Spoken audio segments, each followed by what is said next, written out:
just pinned it. So very soon we'll be able to take up your calls.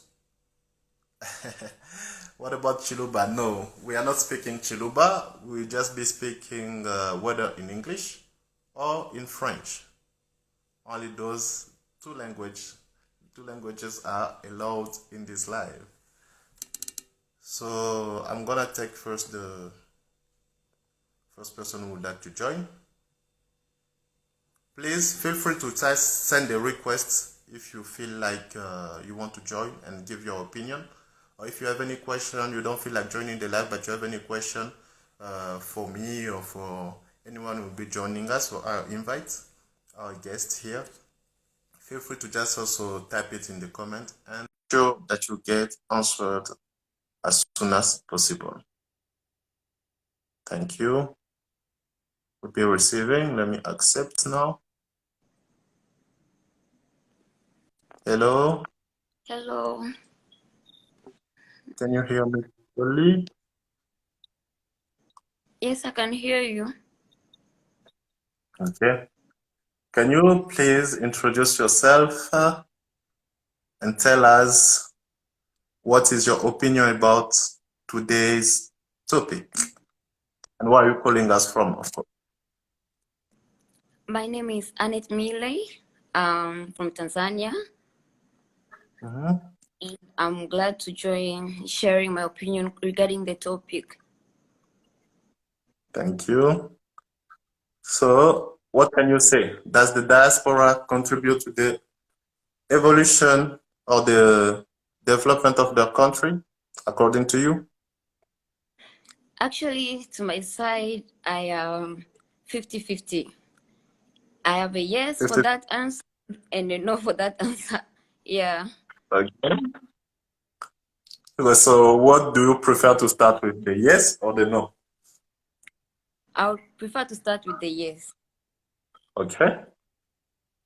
Okay. Tell To my us. side, I think there are people they're migrants who lead to the development of their countries. There are those, they can lead to the development of their countries either directly or indirectly. As you just Okay. said, immigrants are people who go and choose to live in the countries which are not theirs. They get into the countries which are not theirs and they choose to live in those countries. So them choosing to live in those countries, they can lead to the development of their countries either directly or indirectly. Directly, they can lead to the development of their countries through investments. Some of them may choose to invest in their countries through real estate investments, any other kind of investment into businesses and everything, start business in their countries. And also, there are some who will choose to contribute finances to their countries, like to the government of their countries, to lead to the development of their countries, to the NGOs also, or they will choose to start NGOs in their countries while they are in other people's countries. And they can also choose to contribute various finances to schools, to finance schools, in hospitals, any other places to develop their countries. And there are some will acquire knowledge from the countries which they migrated into and share the knowledge to the people in their country. So that's the directly way they can develop their countries. And indirectly, some of them may still be using banks from their countries, like in transferring money to their countries or from their countries. That also lead to development of their countries because the bank will gain some interest from the money distribution. So that's the indirect way they can lead to development of their countries. And okay, that's my yes for the answer. Okay. And for my no for the answer, there are people who have migrated into other people's countries and totally forgot their countries. Let's think of Black Americans. Most of the Black Americans originate from the African backgrounds. They come from African background, many of them. So there are those who have forgotten countries completely. Like they neither invest in their country nor take anything from their countries, and they even lost connection with the people in their countries. So for those, I would say they don't lead to the development of the country because they are not concerned with anything that's happening in their country, not the development of the country, not even the news. They don't want to hear anything from the countries they came from. So for them, they are just settled in the countries they migrated into. They are just happy with the life they live there. They're just comfortable with everything they do there, and they forgot everything about the country. So for those, I would say they don't lead to the development of their country. Yeah. So for me, Okay, but if not to go, for example, for those Americans that you're saying, for them, it's not even about developing their country because actually they became Americans, so their country is America, right? So how can you say that they are not they forgot about where they are coming from because they are from America? So if they have to contribute anything or to do anything from to contribute to the development of their country, they have to do it in America, right? Even if they have, of course, we all know that the story of slavery and everything, they went from Africa to America. But those who are born today in America are Americans. Yes. Speaking of those who are born in American, they are Americans, yes. I'm not speaking of those who are born in America. I'm speaking of those who were once in Africa, they migrated into America.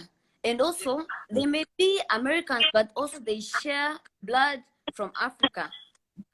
They have origin that they are originated in Africa. So they have something to share with the Africans, to share with where they came from. They can choose to develop where they came from. They hear stories about where they came from. They hear stories about their ancestors and everything. So they can choose to develop the countries which they came from. They are not called immigrants. Those are those they are those who were born in that country. But speaking of the origin, and there are some who migrated into countries which are not theirs. They are immigrants, and still they don't develop their countries. They forgot about it. They just choose to live. They forgot about them. Sorry. Yeah.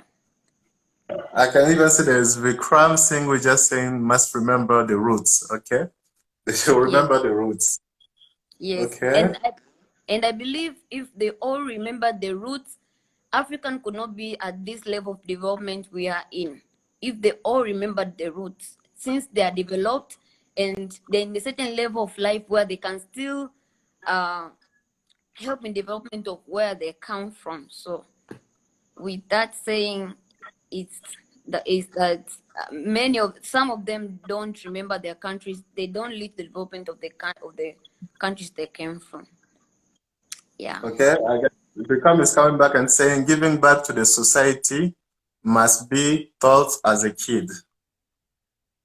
So do you think it's because also those members of the diaspora who are outside, they have not been taught as kids to contribute to their countries for the development of their countries? Definitely, yeah. If a mother does not do that, it will not do that. If they don't see an example from their parents doing something for the country, well, like those who are born in those families, they also grow with the same kind of attitude of forgetting where they came from, forgetting their roots. But if those who were before them did something for the countries they came from, so the children grow up knowing that we share something from where we came from, even with the stories they hear from parents. Yeah. So what can you say? Any question? You are okay? Like, what is the 50 right now? I guess we are talking about the no part, right? Or we are still in the yes part? No, I'm in the no part. Okay. For the no part, you said that there are people who already who have forgotten about their roots, and also that's why maybe they are not contributing to the development of their countries. So for you, it's about sending money back to the country or investing back in the country. what to do exactly for them to develop their countries, because there are some people who would like to contribute like that, but they don't even know what to do or how to do it. So what can you recommend to them?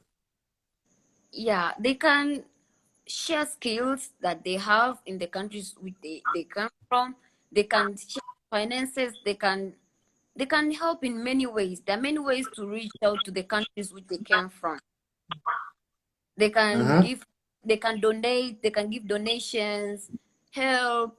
Because what is surprising is that people who are not even from Africa are the ones developing Africa.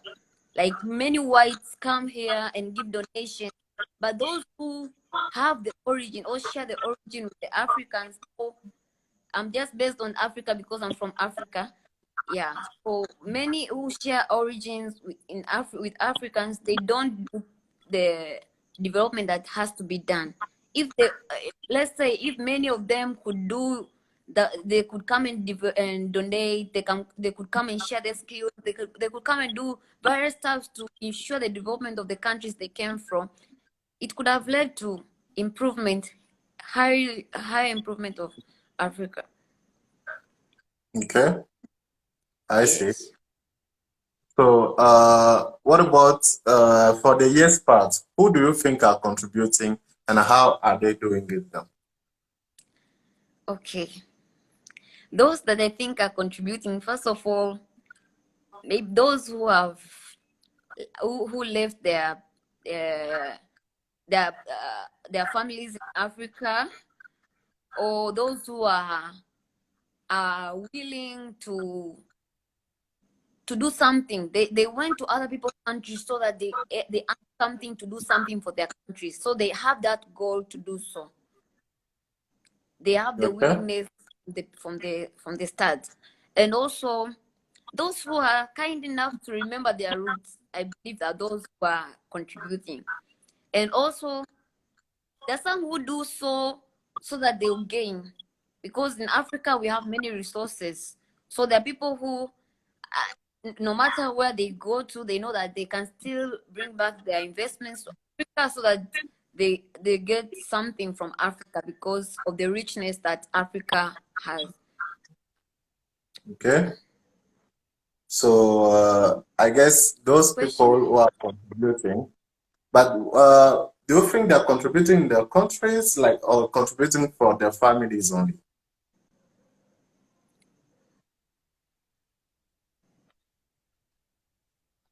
Hello? Can you hear me?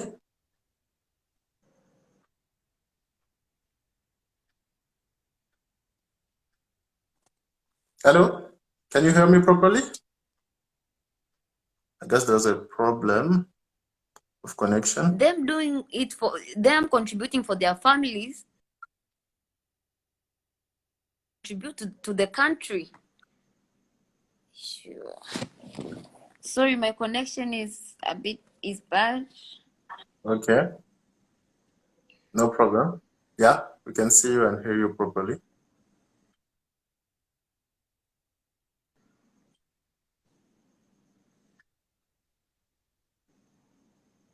Yes.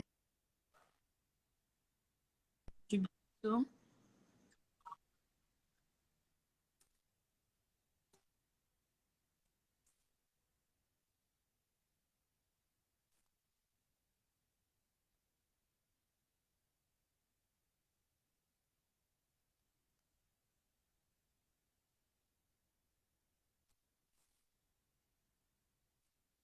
Okay, so I guess she has a problem of connection. Please feel free to just join us when you fix the connection problem. Meanwhile, I know that you still are sending me some yes, I'm requests. sorry, my I'll, connection is. okay, just feel free to join us again whenever you just fix the problem.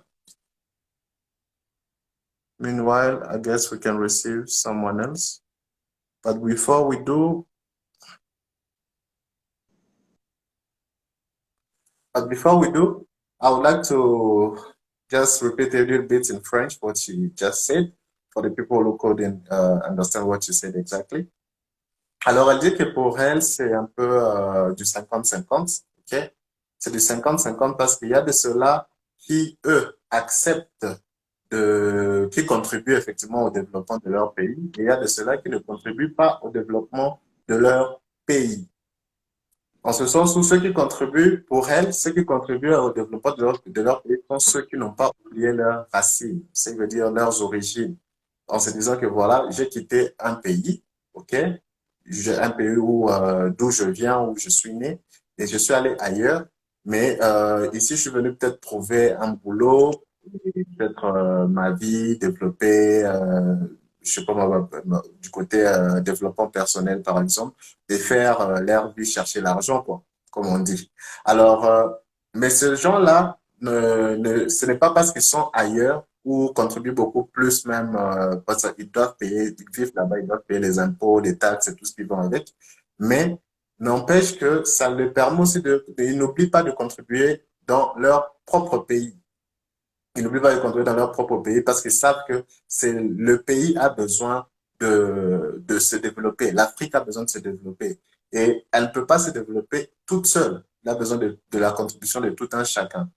Alors, il y a même en commentaire des gens qui nous ont rejoints, qui nous ont dit que voilà, c'est aussi dû à l'éducation parce que certaines personnes, pour ceux qui ne contribuent pas, c'est parce que déjà dès le bas âge, on leur a pas appris à contribuer pour leur propre pays. Bon, ça, c'est aussi un avis de quelqu'un. Mais elle a dit que pour elle aussi, elle était d'accord avec ça. C'est un peu quelque part aussi à cause de l'éducation, mais aussi elle pense qu'il faudrait tout simplement encourager peut-être ces personnes-là parce qu'il y a aussi de ces personnes qui peut-être ne sont pas au courant ou ne savent pas par où commencer, comment faire, qu'est-ce qu'il faut faire, où aller, qui voir.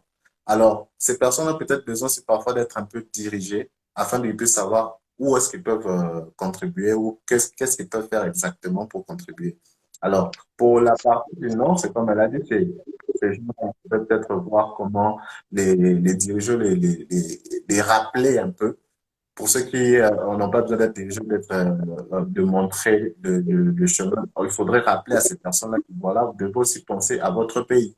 Il faudrait penser à votre pays et ne pas oublier que voilà, même si aujourd'hui j'ai vu une vie de luxe, je ne sais pas moi où, ou même si je ne vis pas une vie de luxe, mais si au moins je me retrouve déjà quelque part ailleurs, dans un autre pays, dans un pays qui est étranger, il faudrait quand même que je repense aussi à mon propre pays. OK? So for those who speak English, I guess you all heard what she said. I was just trying to translate whatever she was saying in French so that the people who are with us and don't understand English can also understand and give their opinions. Okay. Welcome. Can you please, we've seen you already, of course, in our lives, always faithful to us, but I'm sure that people still need to know who you are, where are you calling us from, and what is your opinion regarding today's topic. Okay. I'm not doing it, but I will try again. I don't find a way to pin it. It's not pinning this time, but it's okay. I hope she's coming back. I really like what she was saying. So me, I'm Rosine. I am me, and I'm calling from England. From England. So I am part of the diaspora. Okay. Yes. Yes. You're from which country in Africa? Congo. Okay. DRC, precisely. Okay. So, can you tell us what's your opinion about the diaspora? Does the diaspora contribute to the development of their countries? I'm going to say yes and no. Okay? And no, not because they don't want to, but because they can't. That's what I kind of disagree with what she was saying. I'm not sure if she mentioned that. I just feel like for people to contribute to their country, they need to have the backup of the country. I need to feel like I am part of a country. I am from Congo. If I am from Congo, I need to feel like that is my country, even though I left. But I left to better my country, precisely my home first, my family, because we are all human. We're not going to forget where we come from. So we always kind of put our family first. But mainly, we all want to go back. I hope everyone want to go back home one day. But what am I going to find there when I get there? That's the issue. How is my country going to help me promote what I've been learning outside? So I need to feel like I'm protected. I need to go back home and feel like I'm part of the community. Usually when you go back, it's just like it's one of them. So it's like you never belong to where you left, if that makes sense. So what you're saying is that there are some people who are privileged to just even contribute to their countries. Is that what you're saying? I'm saying people are not privileged. That's the issue. Let's take for example myself. Okay, I'm not going to say that I left Congo to like better my life because I was never born there. Okay, I was never born in Congo, right? So I was born outside for many reasons. Not that because I wanted to, but that's just how it happened. Okay. I want to go back home. I've been there, so I know where I come from. So I want to go back home. But when you see how they treat you when you get there, you don't feel like you belong there, if that makes sense.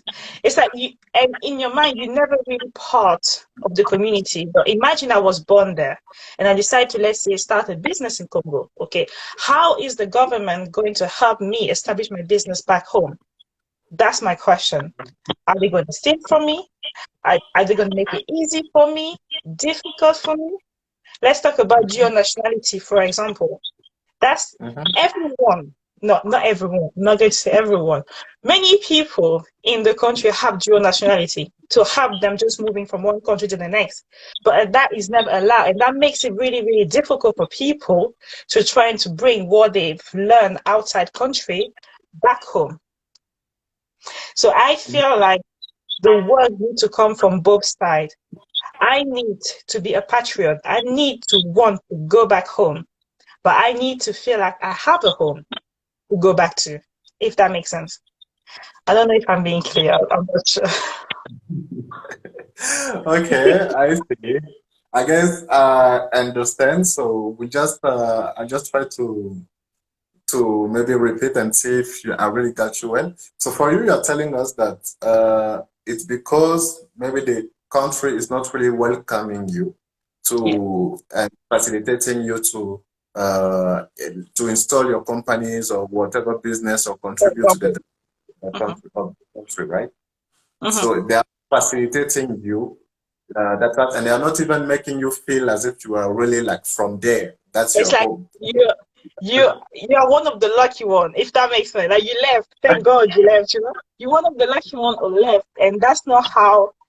I don't know how to explain. And she was right. I'm sure she mentioned that people need to be educated about where they're coming from. I think you need to start within your family. So you need to grow up and know that you come from that place. You don't belong here. So even though you think you got the nationality of, I'm going to say England, you still belong somewhere else. So they're always going to ask you where you're coming from because you come from somewhere. And one day I think we all need to realize that we have to go back to where it started, where everything started. We have to go back. But what are we doing to make sure we go back to something? Are we starting investing there? Are they helping us investing there? Because most of the time, when us, for example, the diaspora want to invest there, the people who are going to rob us is our family back home. So it's just that you can't trust anybody. So you have to take your bags and try to see if you can invest back home. But once I get there, the thing that I'm going to face is out of this world. So it's just like, is there any way that I can help my home with me being outside country or within the inside the country? I don't know if that makes sense. Yeah, okay. So, but before we go there, first of all, I would just to emphasize about something and tell people what I guess you'll be having a big problem with. I don't know, I'm not sure, but you can be having a big problem with Mr. Chiani, who just said 100%. If you're not born in Congo, Because you say you are not born in Congo, so we don't know, are you really Congolese or not? Who said that? Somebody said that. Okay, I'm going to explain. I'm going to explain myself. That's what that you see this. This is why I find it really hard to go So back you to can you cannot become president in Congo, I guess. You see, With this is my issue. And like for example, I was born in Cameroon, okay? Even though I was born there, I still have my nationality from Congo, right? People in Cameroon are going to know that, oh no, you were born here, but you're not from Cameroon. And now my own brother is telling me, oh no, you're not Congolese because you weren't born here. So where am I from? You see, now I'm lost. And now if I decide to not invest in Congo, they're going to say, and you're going to start a live saying that the diaspora is not investing in Congo simply because you do not recognize me as your sister. So now how am I supposed to be somewhere where they don't want me? Do you see where I'm coming from? This is our issue. This is our issue. But what about those are actually contributing, even though you are saying that, because there are still people who could contribute, right? Whether they were born, not born, we know many people in politics, in business, and many other stuff where they are, and they are still contributing back home, like to their countries. I'm not talking about Congo only, but in Africa, there are many people who are still like living outside, but they are still contributing back to their countries, right? Okay, thank you, Annette, for backing up for me. And yes, people are still contributing. And just to make people see that we can still contribute. I contribute, for example.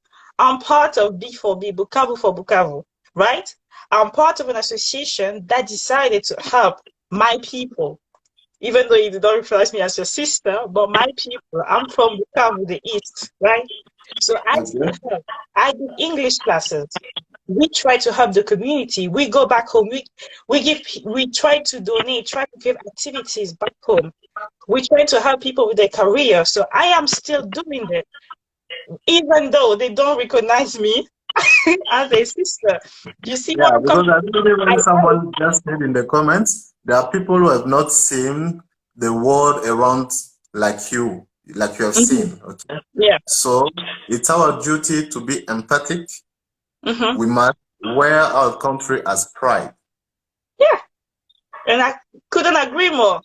I am very I'm very happy. I'm proud of where I come from. I'm proud of my culture.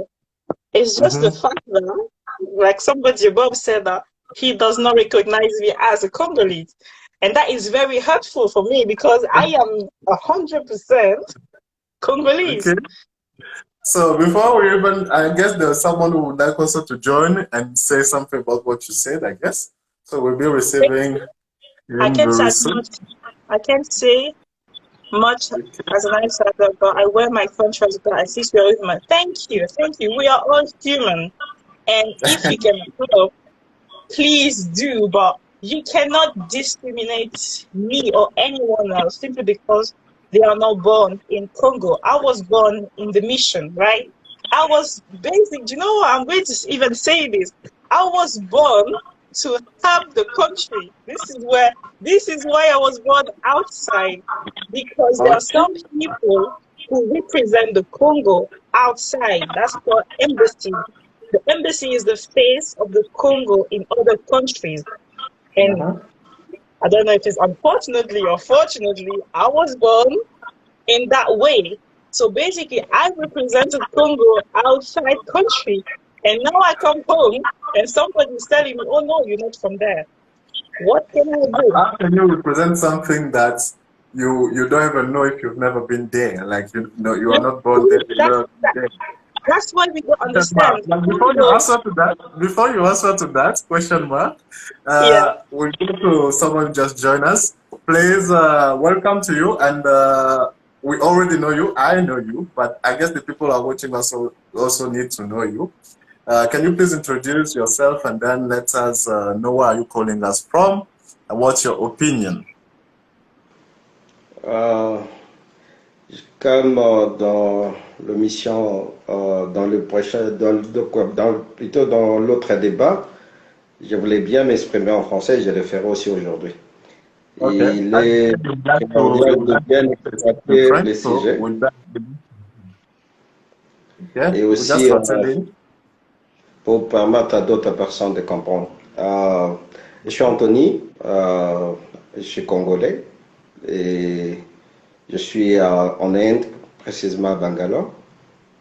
Je vis ce sujet dernièrement lorsque Parlons-en l'a publié sur Instagram. J'étais vraiment attiré. Attiré parce que c'est un sujet que souvent nous le voyons rarement dans les réseaux sociaux. Nous ne parlons pas vraiment. Pour moi, je crois que chacun aura son opinion sur ce sujet. Mais nous devons beaucoup de valeurs, beaucoup de respect à la diaspora. Ça n'a pas commencé aujourd'hui. Ça a commencé depuis longtemps. D'ailleurs, même quand nous consultons l'histoire, nous verrons que les gens s'est déplacés pour aller chercher des opportunités ailleurs. Pour la bétail, pour l'élevage, comme je peux dire, pour la nourriture, les gens allaient de place à place afin de trouver une bonne place. Une place qui va leur servir de tout, qui peut garantir leur vie sur Terre. Nous voyons aussi ce mouvement aujourd'hui, des gens qui quittent leur pays pour aller ailleurs. La diaspora, elle a une mauvaise définition. Chez nous, c'est juste comme si des immigrants, des personnes en exil qui forment une communauté et qui essayent de répondre aux problèmes du pays. Et c'est vrai, ils répondent aux problèmes du pays. Personne ne peut ignorer cela. Les frais scolaires, les hôtels aujourd'hui, la plupart des buildings, je peux juste dire des infrastructures, notre économie est soutenue, si je ne me trompe pas, à 40 ou à 50% par la diaspora. Il y a eu un rapport en 2014 des Nations Unies et de plupart des organismes du monde qui ont prouvé, par exemple, dans le cas du Congo, où 9 milliards de dollars quittent l'Europe ou bien sortent de la diaspora pour aller au pays. Un montant qui ne fait même pas notre budget. Quelque part, on peut dire que c'est un montant supérieur à notre budget. D'où la diaspora contribue énormément. Cette diaspora, parfois, elle est traitée de plusieurs façons parce qu'ils essayent aussi de loin donner pas des leçons, mais essayer de donner des lignes pour aider les gens qui sont au pays à bien diriger, afin de ne pas tomber dans le même erreur que nous avons commis après nos indépendances. Ils voient des choses, ils sont dans des pays développés. Ils regardent comment les autres font des histoires et c'est dans cette même année qu'ils essaient de faire les choses, enfin aussi de nous dire que nous sommes en train de dormir. Que ce que nous envoyons au pays, ça ne vient pas seulement d'un travail, mais c'est d'abord un travail créé par un État. Et cette opportunité qui a été créée, qui nous permet de vous aider, vous devez aussi faire à ce que cette flèche d'aller puisse aussi être accompagnée d'une flèche retour. C'est-à-dire si il y a aussi un problème au niveau de la diaspora, au niveau des pays, les gens aussi peuvent faire quelque chose. Mais ce n'est pas ce que nous voyons. Et d'où nous pouvons aussi dire que la contribution, elle est tellement énorme qu'il faut vraiment donner beaucoup de respect à ces gens. Aujourd'hui, quand on voit aussi au niveau football, au niveau culturel, au niveau éducation, nous voyons toujours la diaspora. Parce qu'aujourd'hui, si je vois Rosé qui est là, et Merveille, toutes ces personnes qui sont connectées, la plupart ne sont pas au Congo. Pourquoi nous allons ailleurs? Parce que nous cherchons à apprendre aussi pour amener là-bas. La contribution n'est pas seulement sur la finance, mais la contribution, elle est de partout. Nous utilisons tous les domaines. La diaspora amène le business, la diaspora finance les pays, la diaspora donne de personnes intelligentes pour travailler dans nos institutions. Et d'ailleurs, si on peut compter aujourd'hui dans le Parlement comme au gouvernement, on verra que la majorité sont ceux qui ont étudié ailleurs pour amener ces connaissances au pays. D'où on ne peut pas ignorer la capacité et le savoir-faire de la diaspora.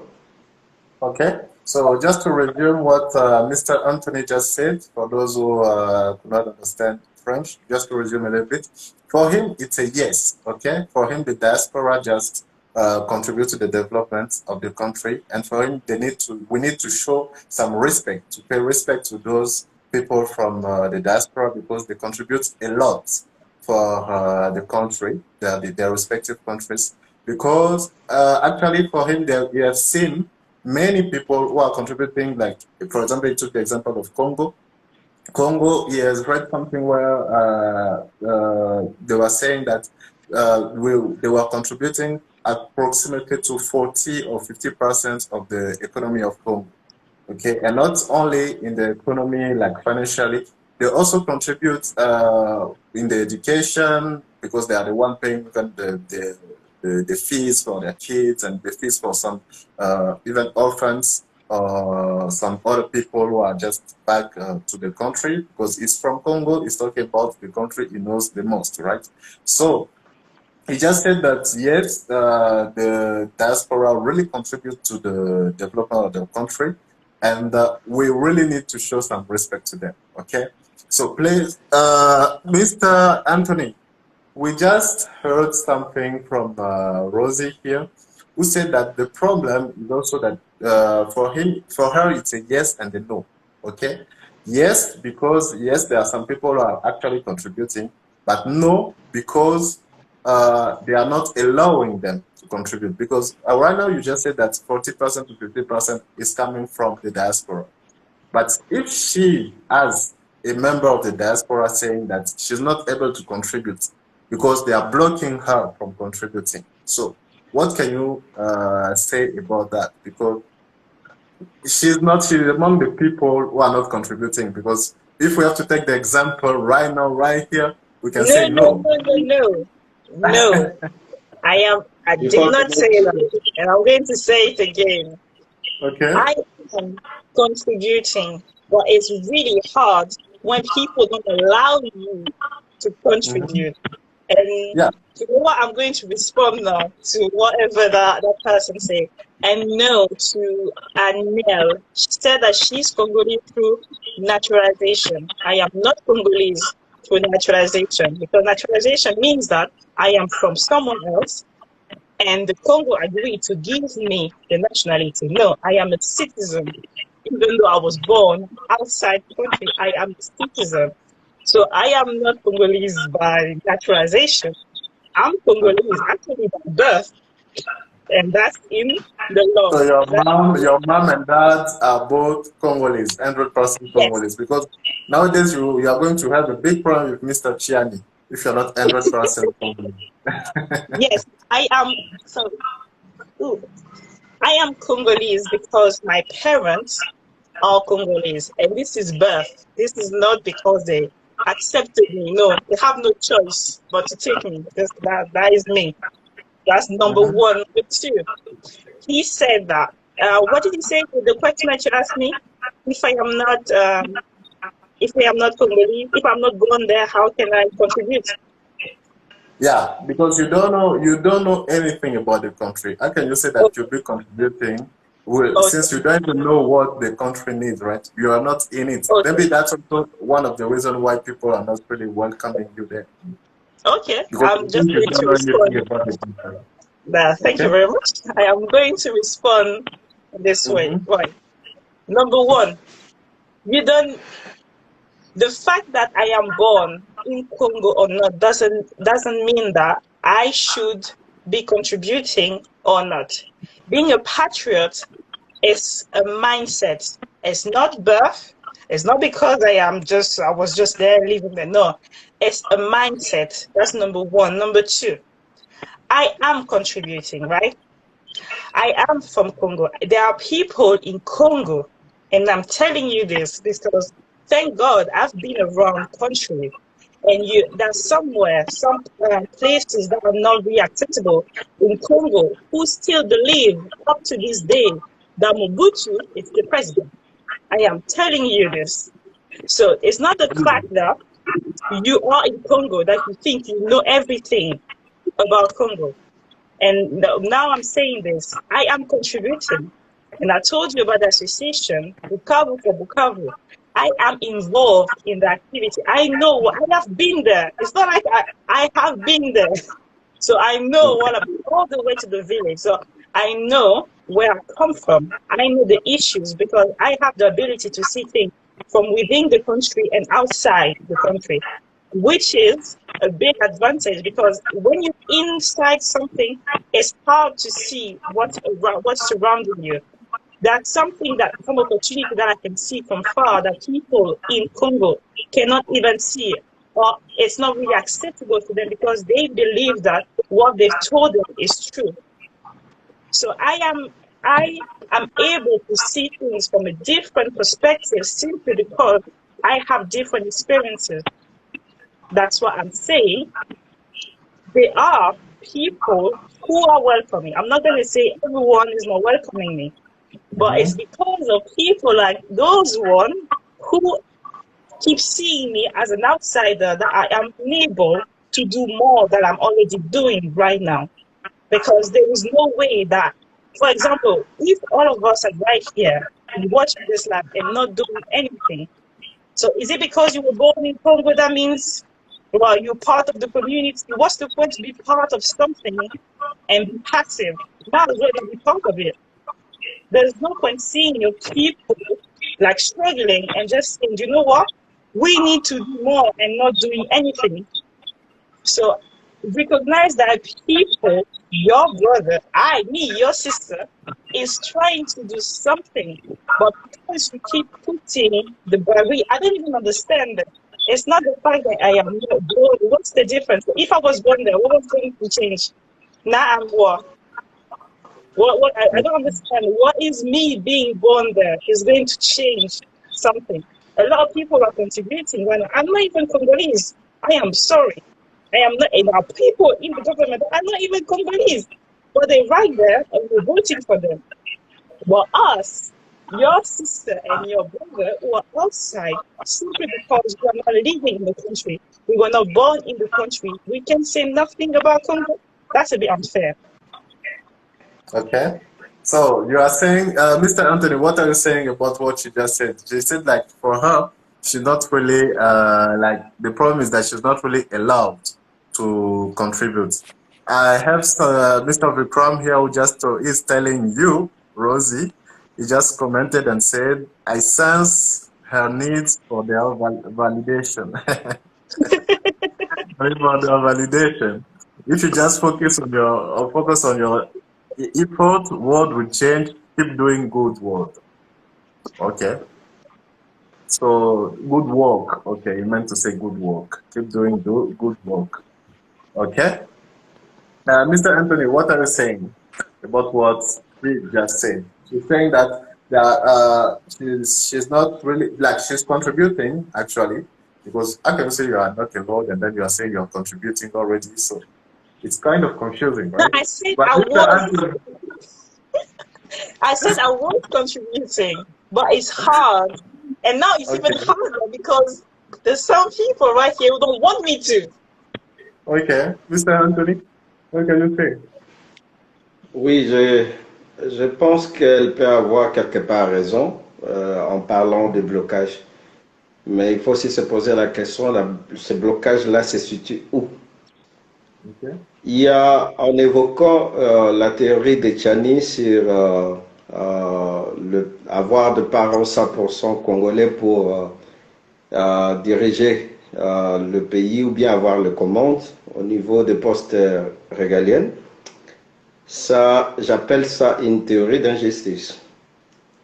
Je ne peux pas dire que celui qui est à l'étranger ou bien celui qui ne connaît pas le Congo n'a pas ces capacités-là de diriger le pays ou bien de se dire 100% congolais. On est Congolais parce qu'on l'accepte, premièrement, et deuxièmement, parce qu'on veut travailler pour ces Congolais. Je serai Congolais, non, parce que je vais réellement prouver à mon pays que je suis un vrai Congolais. Ça ne demande pas seulement des attachements politiques, ça ne demande pas seulement beaucoup de choses qui n'ont rien à voir avec cette envie-là qu'on porte en soi lorsqu'on aime un pays. On n'est pas bloqué aussi quelque part, s'il faut le dire, parce que si vous vous rappelez encore à ce que je venais de dire, j'ai bien dit que la diaspora, elle fait de son mieux pour aider le pays. Parce que celui qui va à Western Union pour envoyer quelque chose à sa famille, le pays n'aura rien à dire. Parce que c'est un membre de sa famille qui va recevoir ces frais-là. Et peut-être, je peux dire que la porte est plus ouverte pour les gens de la diaspora parce que même au niveau du travail, lorsque quelqu'un dit que je vais étudier en Europe, il a plus de chances que ceux qui ont étudié au pays. Peu importe un pourcentage, mec, mais il sera accepté facilement. Et si on doit utiliser cette théorie des blocages, on verra que dans la majorité des démarches, ça ne marche pas. Parce que ce que fait la diaspora, pour quelqu'un par exemple qui est devenu professeur en Inde ou bien en Europe, ou bien aux États-Unis, en Amérique, il va rentrer au pays contribuer et personne ne pourra lui demander sa nationalité. Premièrement, on verra d'abord un professeur, un éminent professeur plutôt, qui est venu partager ses connaissances. Et si au niveau du pays, on ne permet pas à ces professeurs de faire son travail, là on peut parler de blocage. Mais aussi longtemps qu'il y a des manques, il y aura toujours besoin de gens qui peuvent remplir tous ces manques-là. J'ai bien parlé, j'ai bien dit au début que ce qui nous pousse à aller en Europe ou bien partout dans le monde, c'est les opportunités. Et derrière nous, ce que nous laissons, c'est d'autres personnes qui continuent dans des manques. Et lorsque nous qui sommes d'ailleurs, nous essayons de rentrer au pays, nous offrons à ce manque-là des choses qui peuvent essayer de faciliter la société, de répondre aux besoins du peuple. Et Rosie, je sais que qui n'a pas beaucoup vécu au Congo, mais je te dis que ce n'est pas, ça ne doit pas être un regret. Parce que tu seras toujours considéré comme Congolais. Et aujourd'hui, même en parlant de B4B, tu contribues beaucoup. Combien de ces gens essaient de faire ce genre de mouvements au niveau du Congo? Il y a peu de gens qui font ça. On n'a pas seulement besoin de donner l'argent pour dire qu'on contribue dans son pays. On a besoin de beaucoup de choses. Si Joseph, Rosie, Merveille, tout le monde ici présent, on peut faire quelque chose pour ce Congo dans n'importe quel domaine. Nous faisons notre travail pour ce pays-là. Nous voulons que ça change, nous voulons que ça émerge. Ne tenons pas seulement, ne nous soumettons pas au discours qui essaie de nous éloigner de cette envie-là de développer nos pays. Cette envie, souvent, est brisée parce qu'il y a quelqu'un qui veut te faire croire que tu ne peux rien dire, par exemple, de la politique parce que tu vis en Inde ou bien parce que tu vis en France. Tu ne connais pas les réalités du pays. Nous ne parlons pas de l'Antiquité. Nous sommes dans l'état moderne où la technologie nous permet de se relier, de partager et d'explorer le monde sans même être dans une même place, dans une même salle. Ce sont des fausses théories. Et moi, je crois que tout celui qui veut participer pour son pays doit juste faire un mouvement, doit juste aider les autres. C'est ça. Okay, to just resume what Mr. Anthony just said, for him, it's like he's okay, he's agreeing with what Rosie just said. She said that she would like to do even more, she was contributing, but she's also a bit like, facing some, like they are blocking her from doing some improvement in whatever she wants to invest in, okay? And Anthony just recognizes, said, yeah, it's really true that there are those blocking part that is coming from the country. But even though all that are happening, we are now in a world with a lot of technology. It should not stop us.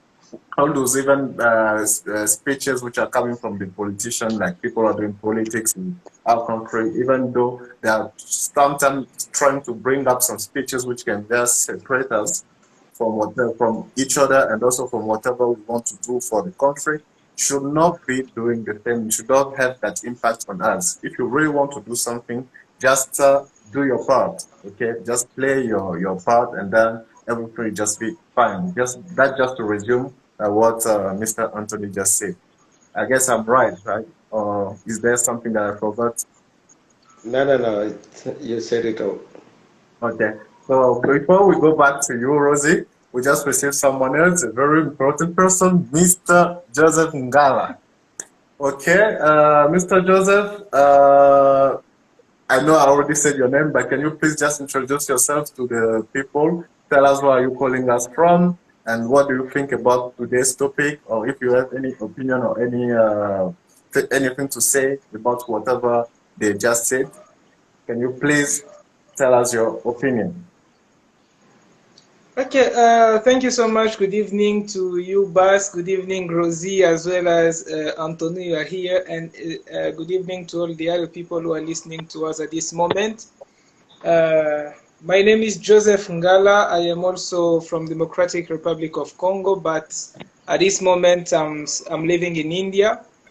And I just realized that all the people in the live at this moment are not really, you know, in country.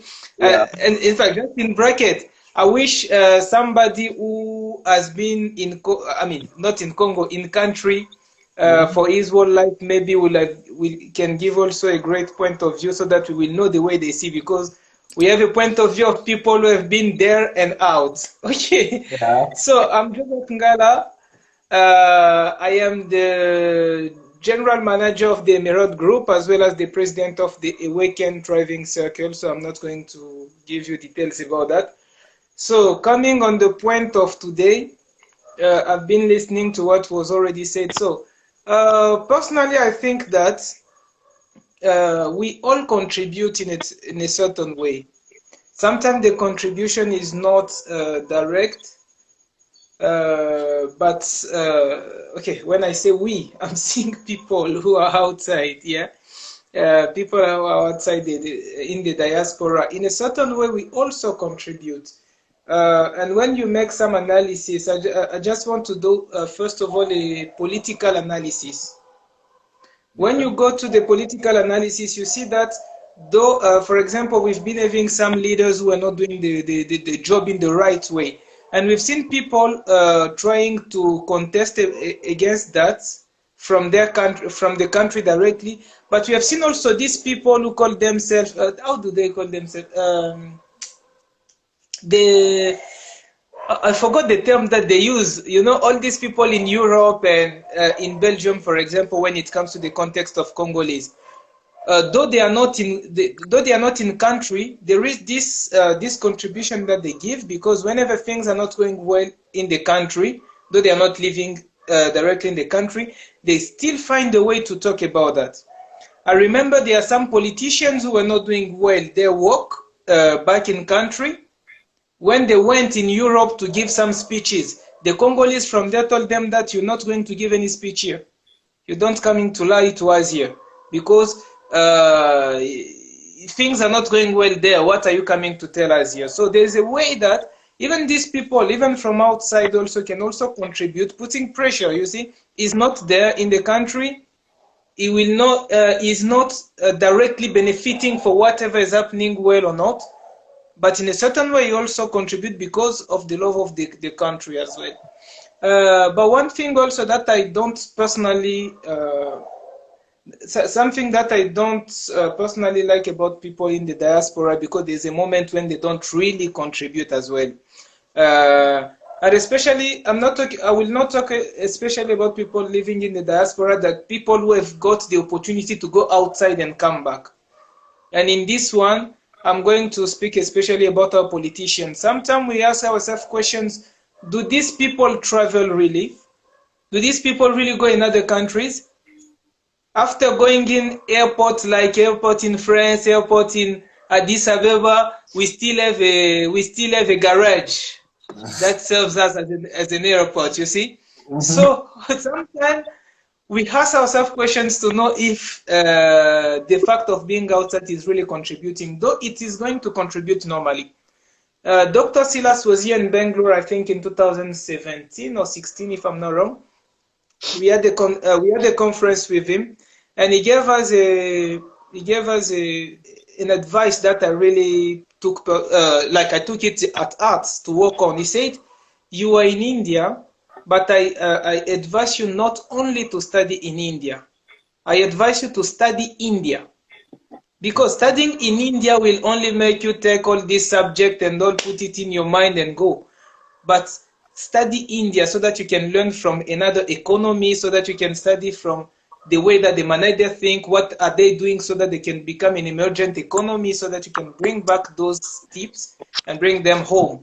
And this is how the people from the diaspora can also contribute, by coming out, learning how it happens there and bring it back home. But unfortunately, many people don't do that. Yeah. Okay. Wadi, what can you say? Because you're also a member of the diaspora. When you're saying that we are also targeted, I am targeted, but I'll say the groups I won't really feel targeted in that. But tell me what you think about what Joseph just said. Because for sure, there are, of course, some people are really not contributing to the economy or the development of the country. Even though they are from the diaspora, they are just going, coming back, taking care of their families, or even sometimes not even taking care of their families, and that. So what do you say about whatever Mr. Joseph just said? I just feel like there are many types of diaspora. That's just my opinion, right? There are those people who were born here. Let's use France. No, let's use England. For example, let's use England. There are many people who were born here, right? They believe that they belong here, and because of the discrimination, the rate of racism, for example, all of that, they want to be British, for example. They want to belong here. So they deny their country because they want to belong here, because that's all they know. And that probably because of the parent did not do a good enough job to tell them, listen, you may be born here, but this is not your home. So if I have I've got mom and dad who never told me about my country, I would feel like, you know what, I don't know nothing about that, right? I'm Congolese, maybe, you know, it sounds good, but this is where my country is. So because they want to belong so much, they deny their country, and they feel like they're not really, you know, diaspora. That's not diaspora for me. That's, you know what, you're British, okay? Good for you. So now those are the people who just don't want to, because they know nothing about it. It could be that they just don't want to, but it could just be ignorance. They just know nothing about their country, and there's no love, there's no patriotism. I think that's the word. I'm not sure. So yeah. It's not there. So that's what I was really, for example, I was actually really upset about that person who said that, like, because I wasn't born there, there's not much I can say about Congo, because it's not about being born or not. It's about wanting. It's about belonging to somewhere else. It's about belonging to a place anyway.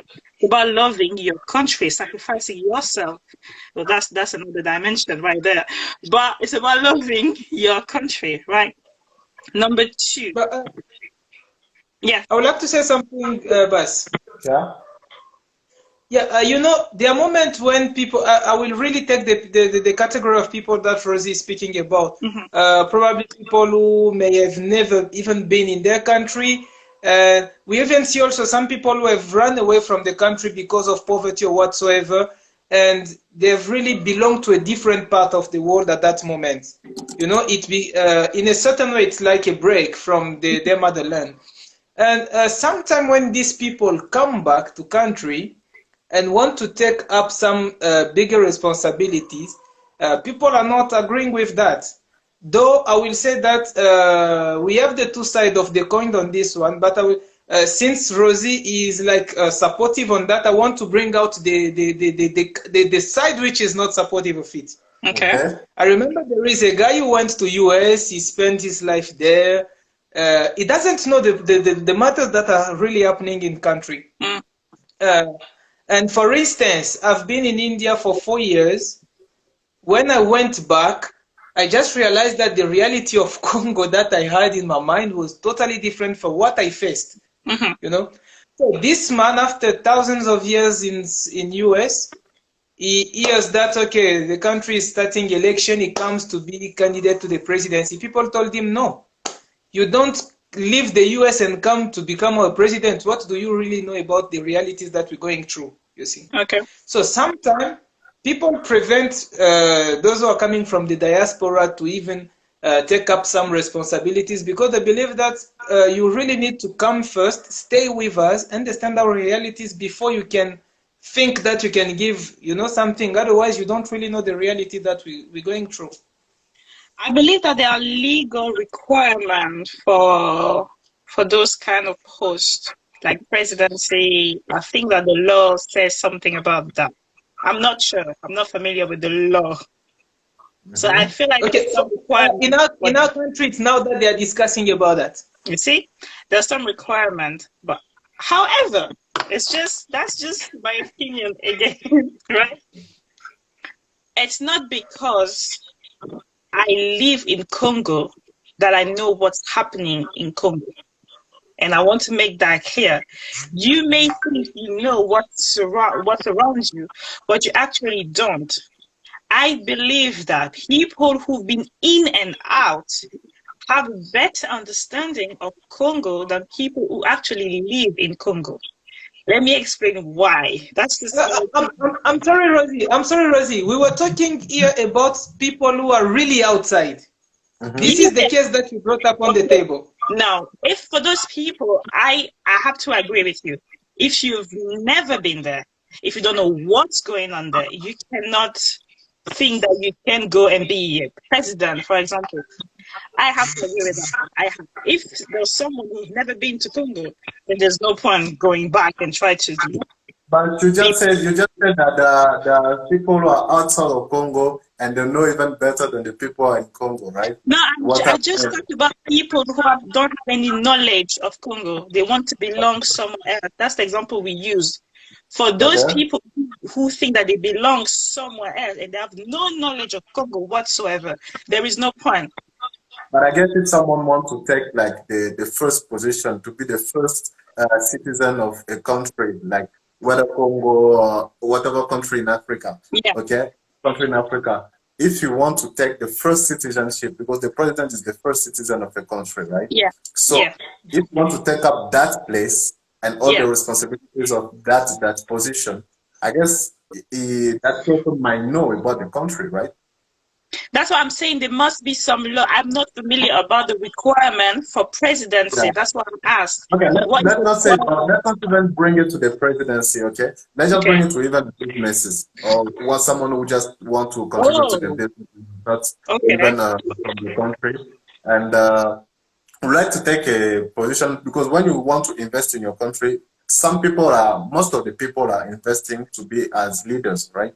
Like whatever, even they are like CEOs, whatever, president of the administration, whatever position they want to take in the country. So for those people, even if they are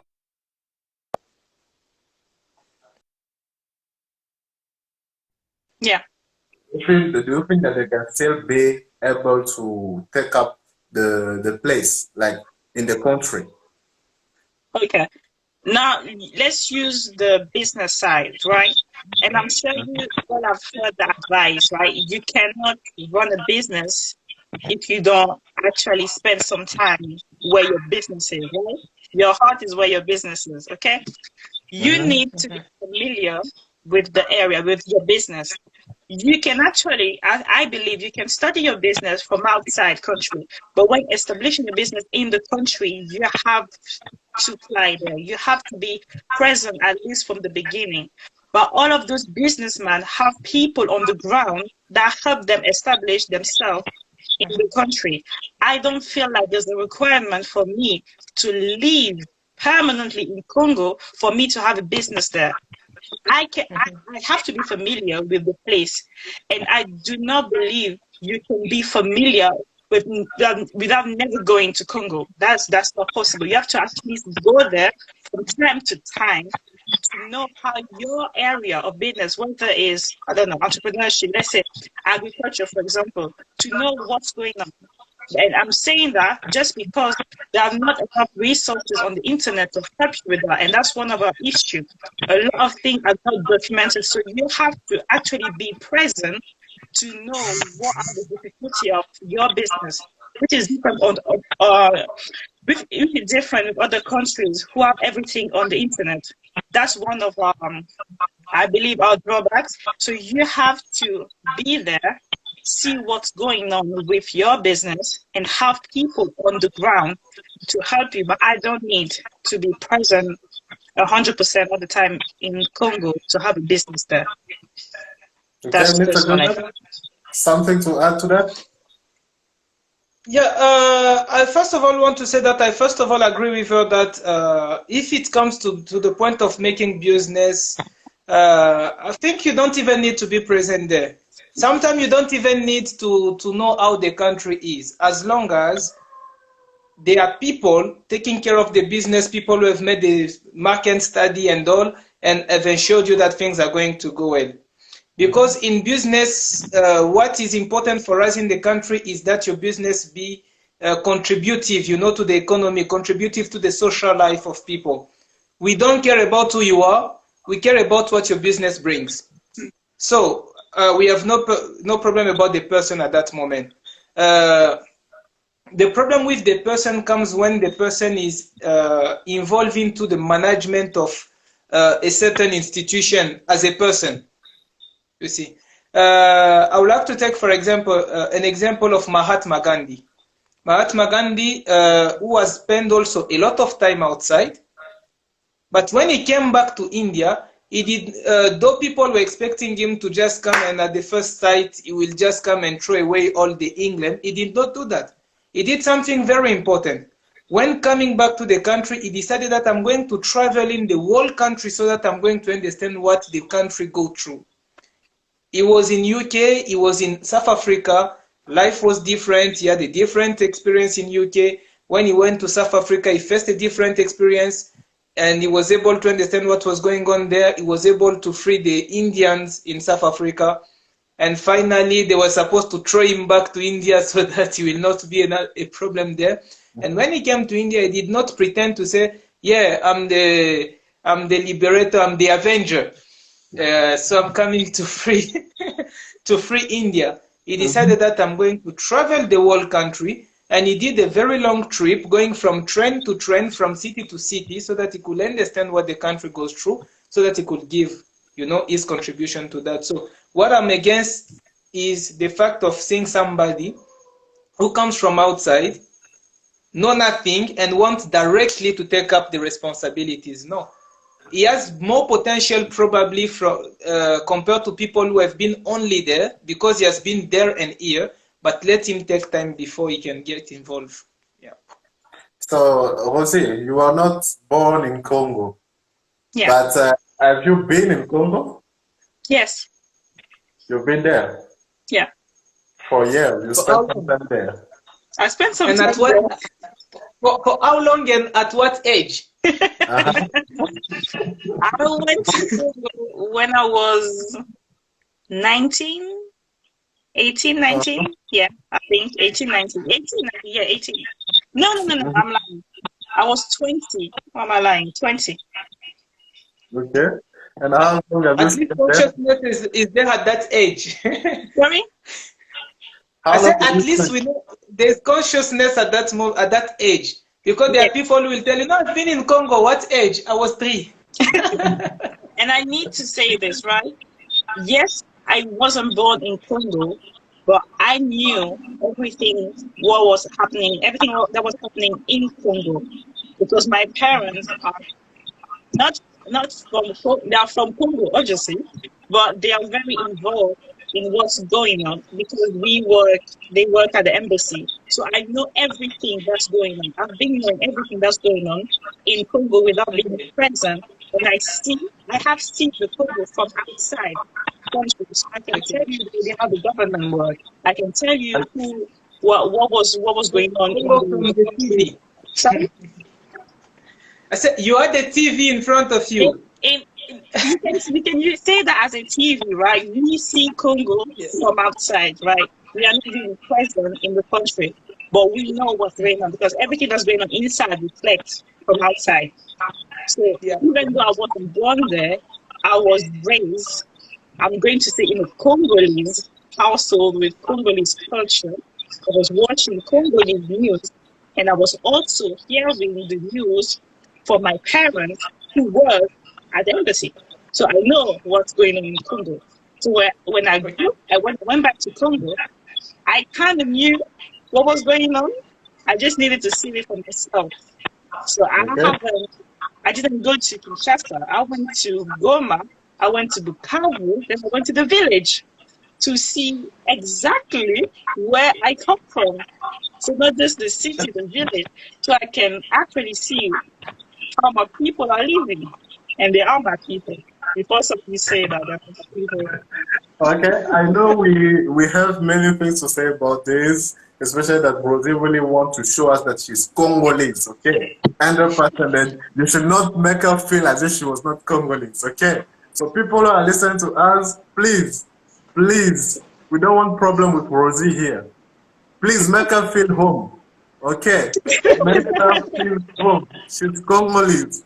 But okay, I know that we still have a lot of things to say, but unfortunately, as they say, good things never last, right?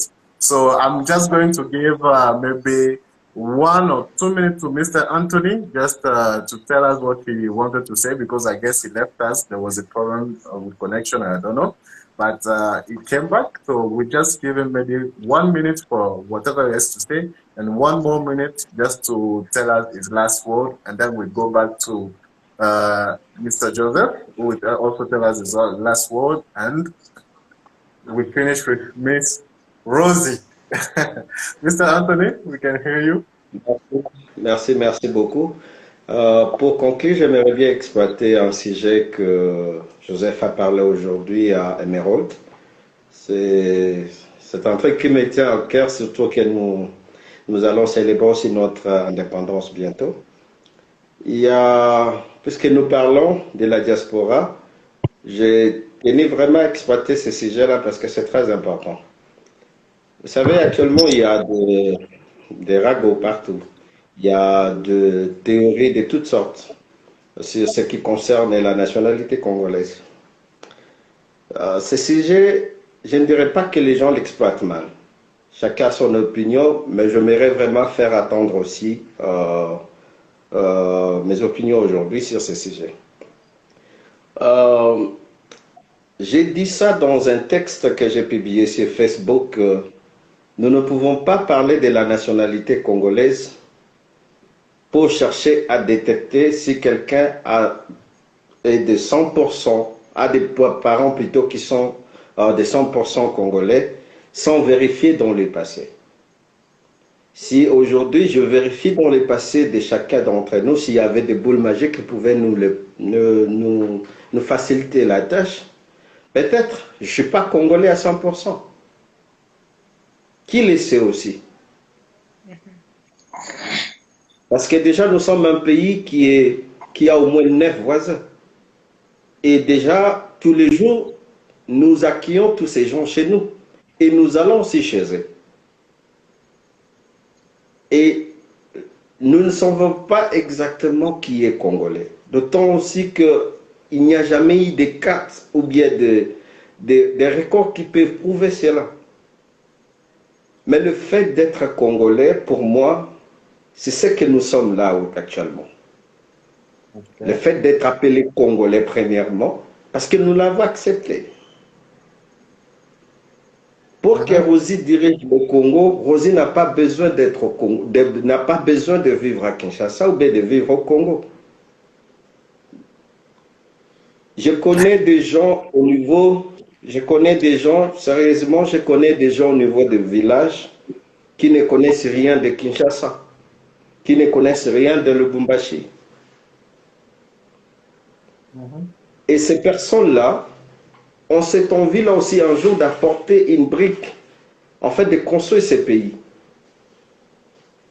Mais ne limitons pas les efforts ou bien l'unité que nous avons, parce que pour moi, l'unité ne fait pas seulement parce que nous sommes, si c'est 26 provinces aujourd'hui, mais l'unité, c'est d'abord le fait que si Mouchi me dit qu'il est congolais, que je l'accepte. C'est ça pour moi l'unité. Et nous pouvons encore améliorer cette unité si nous essayons d'accepter les autres, c'est de la diaspora, et même ceux qui vivent au pays. Il n'y a pas de démon entre nous. Mais juste que nous, comme je venais de dire aussi dans un débat avec Rosie il y a quelques minutes, qu'il nous faut amener des choses qui vont amener tous les Congolais et amener tout le monde vers nous. Et il est temps, et que ce 60e anniversaire du Congo ne soit pas seulement un chiffre pour fêter, mais ça doit être une alarme qui doit sonner dans la tête de tous les Congolais, que nous devons commencer à se considérer sans discrimination. Et aussi donner l'opportunité à tout le monde parce que nous en avons besoin. Nous n'avons pas encore ces capacités-là à se heurter contre le voie discriminatoire ou bien encore à laisser les autres de côté parce que nous ne saurons pas les construire tout seuls. Nous avons besoin de tout le monde. Que vous soyez né de 50%, que vous ayez des parents 50% ou bien 100% congolais, pour moi, vous êtes congolais. Mais si vous pouvez faire de très bonnes choses pour ce pays, vous serez acclamé. C'est ma conclusion. Merci beaucoup. Just to translate a little bit and resume what Anthony just said. For him, he's saying that he was agreeing with what Joseph just said also, but just to emphasize, very soon, he's talking about the Congo especially, very soon will be our Independence Day, okay? So for the Independence Day, he's asking us to not only enjoy your party, but also think this should be as an alarm to ring in our head and say that, yes, I'm also a Congolese and I need to do something for Congo. Tibia. Yes. So we need to really think about what can we do for Congo, and we should really avoid discrimination, all this discrimination that is coming from whatever purpose or whatever reason why they are bringing this discrimination, saying that yes, since you are not like a Congolese, like from a father and a mother, you are not really Congolese, 100% Congolese. For him, a Congolese is someone who is already feeling like a Congolese and saying that I am Congolese. Okay, I am Congolese, and it's also like it's for us also to now accept that person as Congolese. When you accept that person as a Congolese, that person is a Congolese. So Rosie, I'm accepting you as Congolese. Okay, you are Congolese. So okay. That's and it's also said that because there are people actually who are very in villages in Congo who even don't know about the Congo, like about some parts of the Congo. Okay, they don't even, because maybe they don't even have TVs or news or whatever that would help them to know Congo more, or the part of the country. So we are talking by giving the example of Congo, yes, but please, those who are not Congolese, just take it for your country also, okay? Don't feel discriminated because we are not, Anthony just said we need to fight against discrimination. Don't feel discriminated here. We are giving example of Congo because we are Congolese and we just know more about Congo. And what he's saying, I guess, can be applied in any country in Africa, actually. We need to avoid all the discrimination from every part of the continent. Not only the country, but the continent also. So, just to finish about what Anthony said, he said, like, we need to be united, okay? Unity is not about like maybe you don't like your brother, or you don't know your brother, or maybe you don't that you are not accepting this guy because he doesn't have he has maybe one parent who's not Congolese or this and that. Unity should just come from what we want to do, what we want to do for the country. Okay, we need to focus on that and say that yes, any idea that someone is bringing that can help develop the country, let's use it. I guess that's what you just said to conclude. Yeah, thank you. Correct. So we are just reminding all of you also who are here with us, Rosie, Joseph. Very soon is our Independence Day. Emerald already gave us some hints of what will be happening very soon. He gave us a good show that I even invite people to go and watch. Mr. Joseph, coming to you, what can you tell us as your last word? We are just giving you 1 minute because we already crossed the time. Yeah, I'm going to make sure that I'm very short. And in fact, when Anthony was talking, I felt like going into the Congolese, the Congolese debate, and I just remember that, okay, there's another, there's another topic here, because when it comes to Congo, we feel like talking. But coming back to the point that we're talking about today, so I would like to say that I personally believe that even people from the diaspora are also people who can really contribute, not who can only, but who really contribute as well. Though, as Rosie was talking, that we need to also categorize, because there are different kind of people in the diaspora.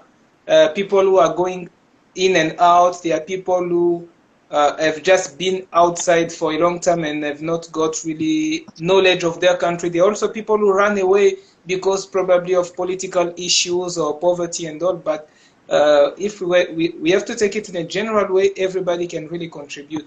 And just joining what Anthony said also, for me, even if you are 50% part of a country, you are really part of that country.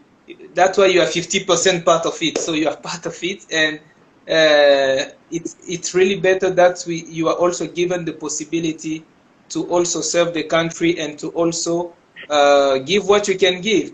Otherwise, if I'm from Congo and Angola will kick me away, Congo will kick me away. So this is also not fair for these people who did not choose for their parents to be, to join themselves with two different countries. So they did not make that choice. I think they must be given also the opportunity to serve their country. And just as a bracket, I'm finishing with it as a bracket. I know that on 30th of June, we are talking about the independence here. In case we go again in this topic of the Congolity or the nationality, about the 100%, my question which remains in bracket is that if we say yes to that law today, which may be good for the country probably, how will we really recognize that somebody is really Congolese when we don't have any system of identification which is really right to tell us that this person is Congolese or not? Thank you. Okay. So that's a really big question that Mr. Joseph just brought right now. I guess that question, if Mr. Chiani could hear that, would get back to you or even join this live directly to just reply. So we go now to our favorite Congolese here. With, and sorry, boss. I think I saw her pictures having graduation gowns. So just congratulations to Rosie. Thank you. Oh, wow. Yeah, she's also an engineer who's maybe planning to become a president. So please, let's show her some love. Let's encourage her. She will not feel, that person who made you feel as like an outsider who's not from Congo, someone who cannot speak. Bring that person here. We're just telling that. I know, right? We need to talk. Anyway, there's nothing much to say. And like Anthony said, and I think Joseph, that's it. Yeah. Yes. Yeah. They all say we need to focus on working for the country and not focusing on little differences like ethnicity, were you born or when you're not born. That there's no point. We are not in a position to discriminate because we have nothing anyway.